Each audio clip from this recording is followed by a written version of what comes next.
Oh, well, hello there, friends. Hope you're having a great day. Coach Andrew here, and today we're going to talk about how to get leads while you sleep and pay nothing for them. So this is probably, not probably, it literally is hands down the number one thing that I hear from my coaching clients and from prospects that I talk to, coaches, consultants of all kinds. Anytime I reach out, there's like an 80 to 90% chance that when I ask them what they're struggling with the most in their online business, it's finding leads. Sometimes these people are able to identify the root of that problem because that can be different. It can be rooted in a problem with your systems. It can be rooted in a problem with your advertising or your copy or your targeting. And you see, each of these problems is very common, unique, and also rooted in something greater. No business in existence, especially coaching or consulting, has a problem of I can't find leads. That's an imaginary surface level problem. And if you think that your business's problem is not finding leads, you're not thinking deep enough. You're thinking on the macro level, and I need you to think on the micro level. Because if you're not getting leads, it really only means one thing. You're doing something wrong. You're doing something wrong in your prospecting. You're not getting enough traffic.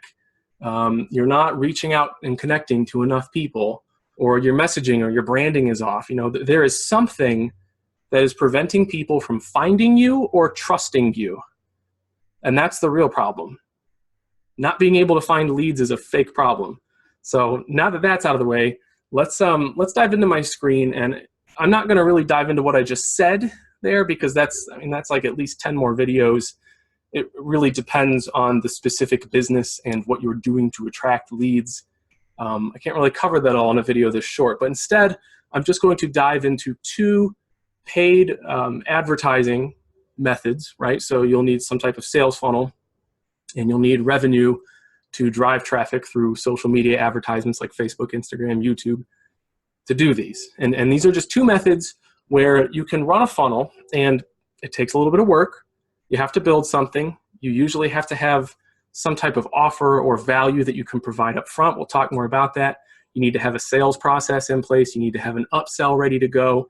And you need to be clear on your brand, right? You need to be able to sell. You need to understand what you're selling, understand who it's for and why it works and how it works. You need to have all those things in place in order to use this. But if you have a good business and you've had clients go through and you have some results, you have some testimonials, you believe in yourself, you know that your business can scale, you know it's good, you have proof of your concept, then this video is for you. Because if you're looking to run some paid ads and actually not have to pay anything, maybe even make a little bit of a profit while you build your email list and find leads, this is really the best way to do it. So let's dive into my screen and I'll talk about these two different strategies here.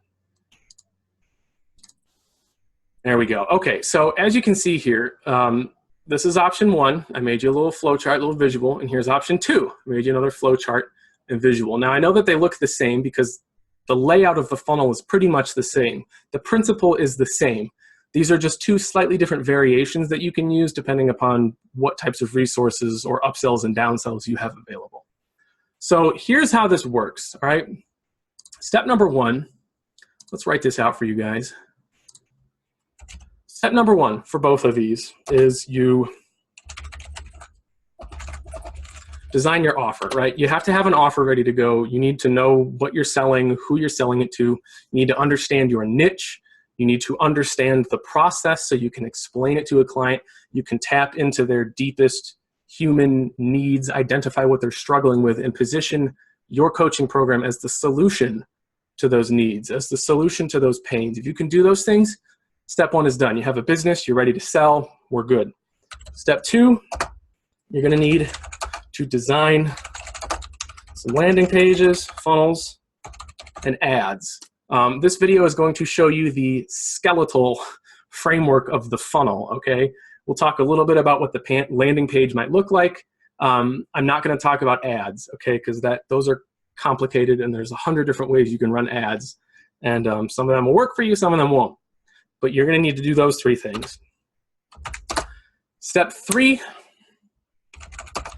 you're going to need to run the ads, okay? So you need to have either someone you're paying, maybe an employee, maybe a freelancer, who knows how to run Facebook ads, who knows how to target the right groups of people, who knows how to look at the analytics and the metrics and figure out what's working and what's not and be able to suggest improvements.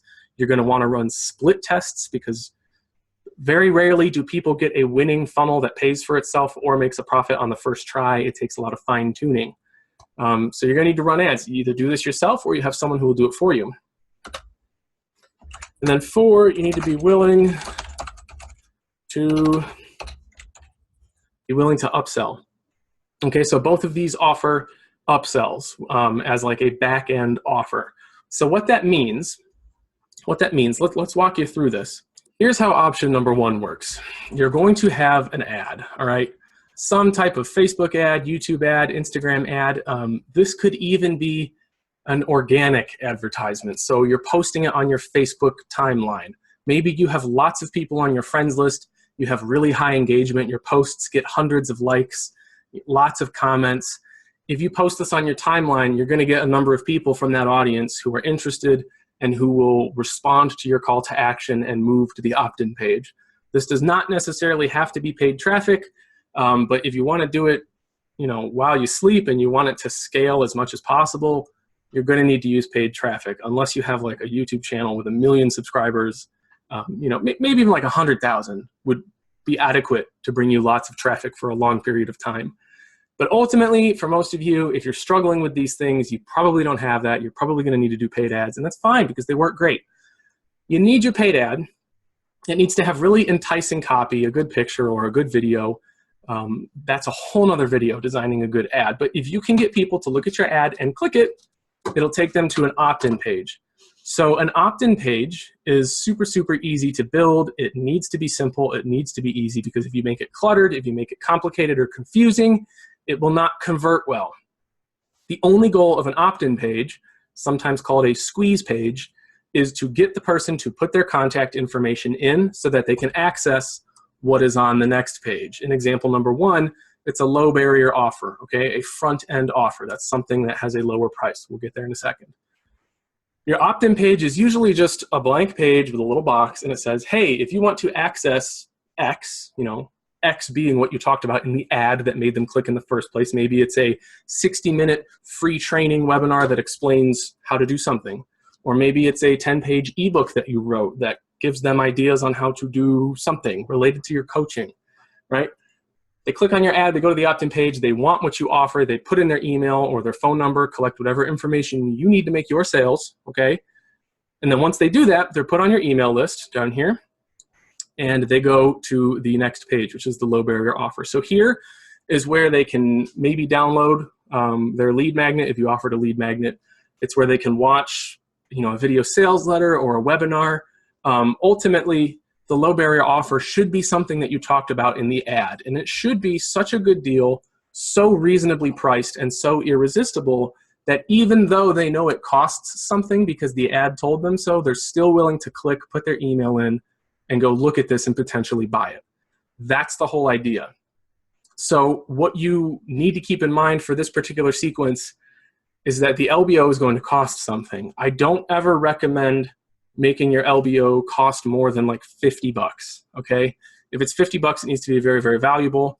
You also don't want it to be super cheap, like $2 or $5. That just really decreases the perceived value.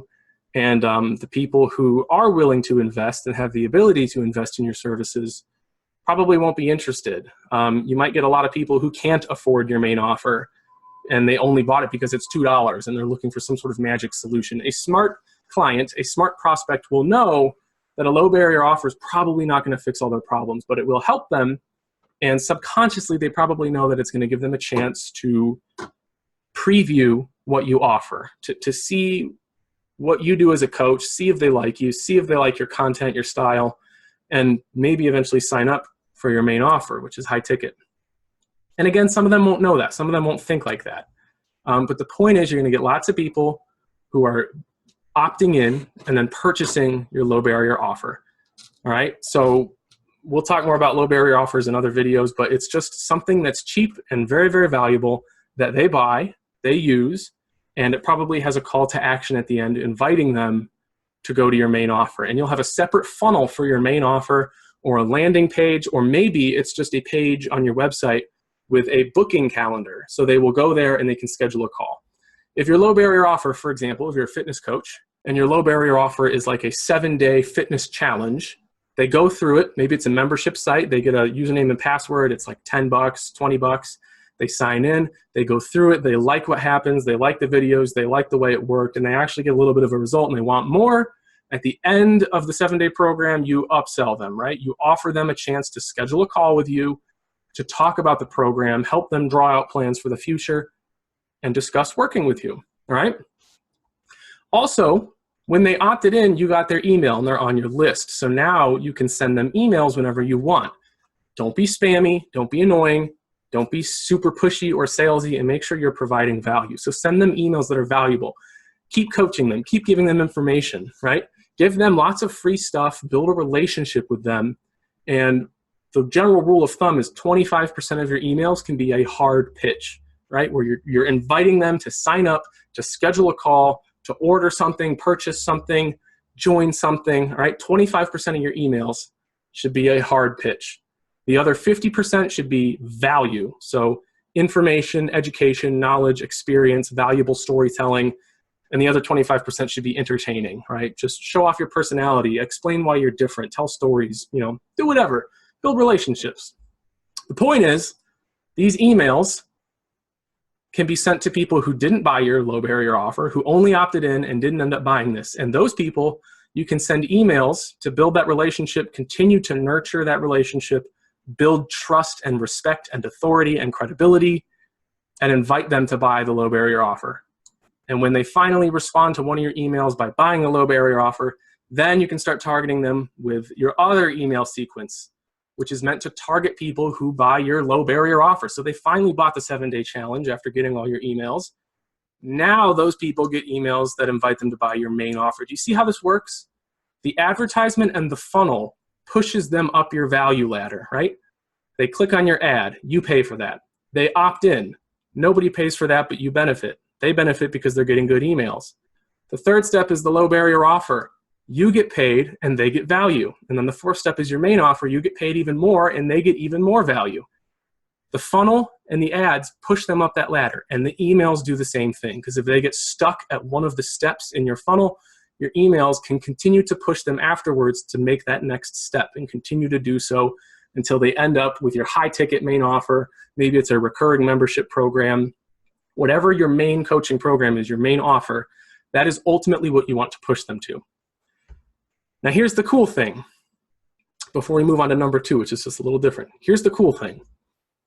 If you do this right, if your targeting is good, if your ad gets people to click on it, people opt in, and your low barrier offer is converting and you're making enough sales, the money you make from your low barrier offer can sometimes completely pay for your ad spend, right? So if you're spending $10 a day, $50 a day, $100 a day on ads, and you're selling a $50 low barrier offer and you get 2 people to buy a day, you're paid. You're paid. You're running ads for free. All those people who are opting in, you're collecting those emails for free, because the 2 people a day who buy your low barrier offer pay for the cost of the ads. If you get 3 people to sign up, you're making a $50 profit and collecting emails all day, every day, adding people into your funnel. And then after a few weeks or a few months, once you've been sending out these emails for a while, people start buying from your emails. And that's free. You didn't pay for ads. You didn't pay to send those emails. Maybe you paid like, $15 a month to MailChimp or something, but you're making money off of that. And a person who does this well with good email sequences, catchy headlines, good value, clear, solid calls to action in their emails, can make $1 to $2, sometimes $3, $4, $5, $6 per email address on their list per month. Okay? Think about that. So if you get 1,000 emails and you send out a few emails a week, you follow the 50, 25, 25% rule, right? 50% value, 25% entertainment, 25%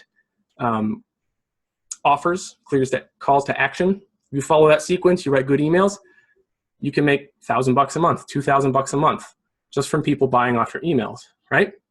And your low barrier offer and your opt-ins were paying for the ads that you used to get those emails. You see how that works? It's really, really great. This is a great way to collect leads. And honestly, you should be doing this, okay? This is 2019. It's going to be 2020 before you know it. If you're an online coach or an online consultant and you're not building an email list, you need to. Because we all know that Facebook can change its algorithm. It can change rules about advertising. The game constantly changes. But an email list is yours. You own it. People can unsubscribe, but if you write good emails and provide value, they won't, right? But that list is yours. So even if you're losing a little bit of money running this sequence, if you keep at it and you build that email list, this becomes an invaluable resource and it's worth paying a little bit for. And I guarantee that if you keep at it long enough and you start getting good at emails, right, and you push people down the funnel, it will eventually pay for itself. And you won't have to eat any of this cost, all right? So that's how that works. Number 2 down here works the exact same way. It's a funnel. It's very similar in its structure. The only difference is you don't ask them for money up front. This is a more direct route. It kind of pushes people to your main offer and skips the low barrier offer option. What I would recommend when you're choosing between option 1 or 2, I would say option 1 is really good if you have people in your main offer, if you already have clients, if you're already cycling through people and you have that experience, then you could benefit from using a low barrier offer because that warms up really cold traffic. This is a little harder to do because people click on your ad, they opt in, get put on your list, and then what you told them they were going to get in the ad is free value, something very valuable. This could be a lead magnet. It could be a 60-minute webinar, some type of training. It could be a strategy call, and you just have like a 10-minute video sales letter here and tell them what they'll get from scheduling their phone call. If you're going to do this, it's a little bit harder to get cold traffic to trust you because they're not buying something small. They're not dipping their toes in. You're asking them to schedule a call or buy your offer right off the bat, and you're asking them to trust you and take a slightly bigger leap right off the bat. Now, obviously, there will be people who just opt in, decide they're not interested in this, and then you can retarget them with emails and continue to nurture that relationship, and they'll schedule their phone call or buy your main offer when they're ready. But this could have a later payoff, right? Because you're not selling something on the front end, okay? So you would run these ads. You're not making anything here unless people schedule their sales call or they go to your main offer funnel and they buy your main offer. So you might have to eat some ad spend for a longer amount of time with this strategy. But at the same time, this is easier to launch because you don't have to create a low barrier offer. Say you don't have a 7-day fitness challenge and you don't want to make one. You just want to sign people up for your main offer. Do this. Do option 2. But be ready to eat more of that ad cost in the beginning until you get someone to sign up, right? Because if you're spending $100 a day on ads and your high ticket offer is $2,000, you might have to spend $500 on ads, maybe even $1,000. I kind of hope not, in order to get someone to buy your main offer. So you see how it can be kind of scary because you could be like, I've spent $500 on ads. I'm getting lots of opt-ins. I'm getting lots of people consuming the value on my landing page. I'm getting lots of traction, but no one is scheduling a call. Only a few people are scheduling their sales call. But all you need is to sell one person and it's all paid for and you have like $1,000 profit, right? $1,500 profit. See how that works? And of course, you do the same thing with the emails. You retarget people who only opted in and didn't interact with your landing page, consume your webinar, download your lead magnet, whatever that is. And you can continue to retarget people who didn't schedule their sales call or didn't buy your product, or people who maybe went to the checkout if you're just selling it straight from a landing page. People who went to the checkout and left their cart without checking out, you can retarget them with an email sequence, abandoned cart sequence. There's all kinds of ways to do this, but if you understand the principle, which is your ads build you a list and make enough sales to pay for themselves, you're good. You can just run this on a cycle. I mean, after a while, ads tend to perform less and less impressively, and that's when you just redo them. You write new copy, you write a new ad, you produce a new LBO. You constantly have to adapt. But this is the best way to secure the future of your business, to build an email list, and to find leads that you can warm up with this funnel and these emails and eventually turn into paying clients for your main offer. Anyways, I really hope that helped you. If this information is valuable to you, please like the video, subscribe to the channel. I'm always trying to upload valuable content for you guys, you online entrepreneurs. Care about you, love you. My passion is sharing this stuff. And if you want to learn more about what I do, how my program works, you can go to www.andrewwuellner.com. You can read all about my services, my coaching program, my upcoming course that is currently in beta testing. If you're interested in beta testing the course, it is being offered at a very large discount. You get one-to-one coaching calls with me for 6 weeks. You get to test out the course, give me feedback. I help you learn and implement everything from the lessons. And if you don't get results within 6 weeks, you get on your money back. If you do, I just ask for a testimonial at the end so that when I launch the full course towards the end of the year, I have some testimonials to back up, prove that it works, because I don't sell things that haven't been proven. I don't sell things if I'm not positive that they work, which is why I do a beta test, because I want to make sure that my course is the best it can be. I want to have testimonials and proof to show people when I launch it. And that's also why I offer that 100% money back guarantee. You go through all 6 weeks, you do the coaching calls, you do the work, and you don't recoup your investment, you don't make a profit. You tell me, I give you your money back, and I just ask you to fill out a brief feedback survey to tell me what you think could have been better. That's it. All right. Anyways, we will talk soon. Thank you guys so much for watching. We'll have more videos coming out this week. And as always, we will see you in the next one.